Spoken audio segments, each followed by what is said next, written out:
이런 경우도 좀 많죠.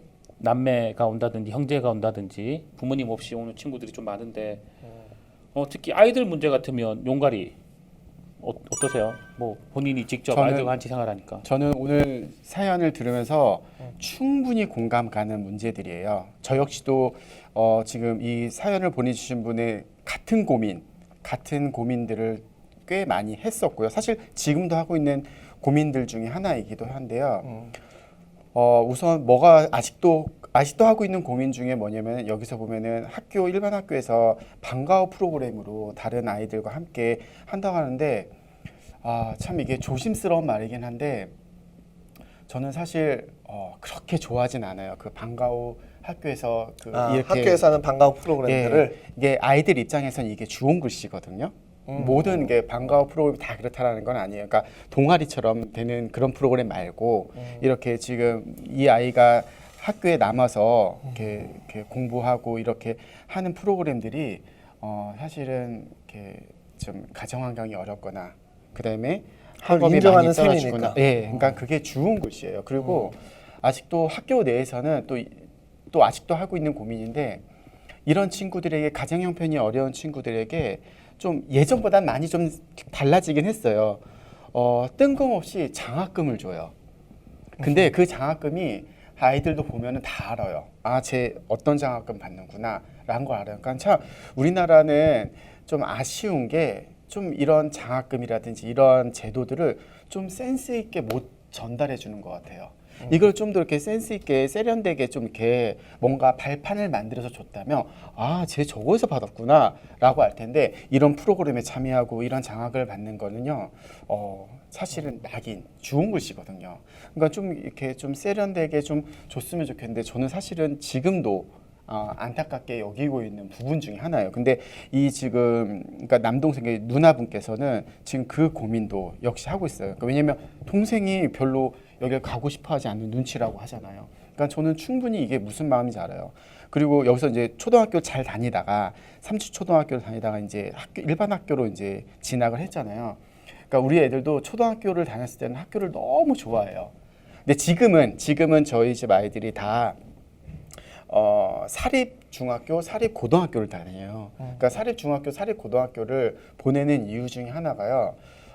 얼마 전에 제가 우리 아이들 그 사립 고등학교 교장 선생님 만났어요. 같이 간담회 좀 하자고 만나서 아이들과 같이 함께 밥 먹으면서 얘기 좀 하자고. 그래서 우리 집 아이들 그 해당 고등학교 아이들과 교장 선생님과 그 아이들의 담임 선생님과 저랑 같이 해서 만났는데 왜 우리 이 학교로 보내냐고. 근데 물론 학교가 좋아서도 보내는 이유도 있지만 사실은 제가 보낸 첫 번째 이유는 선생님들이 안 바뀌어서 보냅니다라고 해요. 저는 사실 중학교 사립이고 고등학교 사립을 보내는 이유가 담임 선생님들이 안 바뀌어요. 그러니까는 학교에 있는 선생님들이 안 바뀌어요. 그렇죠. 다른 데로 안 가니까. 전근을 안 가시니까 안 바뀌어요. 국립은 3년, 5년 주기로 이렇게 바뀌잖아요. 맞아요. 그러니까는 선생님들이 바뀌고 나면요. 리셋돼요. 그러니까는 또 어디 학교에 있다가 오셔가지고 우리 아이들 북에서는 처음 만나요. 그러니까 물론 선생님의 고민은 충분히 이해가 되지만 이 아이는 이게 전쟁이거든요. 학교에서 생활이. 그리고 생각해 보세요. 우리 아이들이요. 하루 중 가장 많은 시간을 보내는 곳이 학교예요.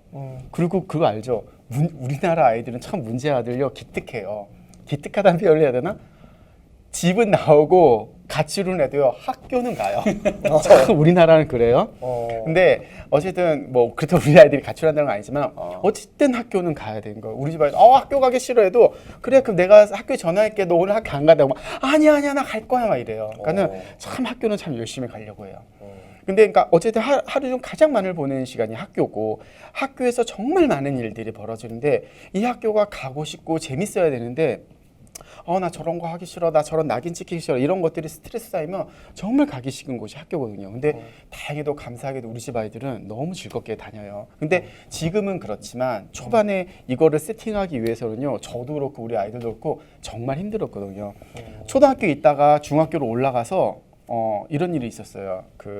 지금은 이제 이 아이가 다 컸거든요. 성인이 됐는데 이 아이가 중학교 올라가서 어느 날 입이 이렇게 해서 집에 들어오고서 왜 그래? 그러니까는 도덕 시간에 이제 5월, 6월 넘어갈 때쯤 도덕 시간에 그 북한의 이해라는 수업이 있어요. 중학교 1학년 때 나오거든요. 거기서 이제 그 도서 선생님이 이렇게 얘기를 했대요. 우리 이제 통일을 원하는 사람, 통일을 바라지 않는 사람 이렇게 손을 들겠대요. 근데 대다수가 통일을 바라지 않는다고 들었대요. 예전 얘기가 7년 전 얘기일 거예요. 왜 그래서 애들이 그렇게 손을 들었어? 그러면서 근데 그래서 그것 때문에 화가 나냐? 그러니까 아니 그 뭐가 화가 나냐? 왜 통일이 안 됐으면 바라는 아이들에게 선생님이 질문을 했는데 그 아이들의 대답에서 자기가 좀 마음이 좀 그랬대요. 그러니까 뭐 이런 식으로 얘기해요. 아니 북한 사람들 왜 도와줘요?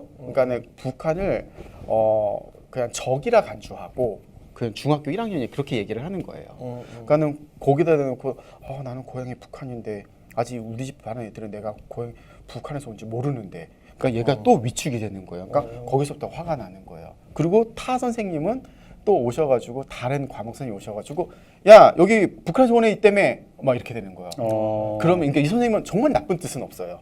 그렇지. 예, 나쁜 뜻은 없는데 누군지 이제 알아야지 내가 뭐 어떻게 도와주냐 뭐 이런 마음이셨을 텐데 이게 좀 이렇게 세련되게 다가갔으면 좋았을 텐데 좀 조심스럽게 다가가면 좋은데 그게 안 되는 거예요. 그러니까 이 아이의 고민과 이 아이가 지금 하고 있는 이 고민이 사실은 지금 저는 7년 전 얘기를 하는 거 물론 이런 비슷한 맥락의 고민들은 아직도 있어요. 근데 지금 7년 전이나 지금이나 사실 달라진 건 없다고 봐요. 그러니까 제가 제일 안타까운 게 우리 집 아이들은 한국에 와서 학교를 다니면서 굉장히 많이 발전하고 성장하고 많이 변화했어요. 근데 아직도 북한 이탈 주민을 바라보는 시선이라든지 이런 편견 분위기는요 아직도 제자리 걸음 수준이에요. 솔직히 말해서. 그러니까는 이 아이들이 학교에서 겪을 그다음 이런 어떤 직간접적인 어떤 이런 폭력들이 사실 너무나 학교에서 좀 힘든 거죠.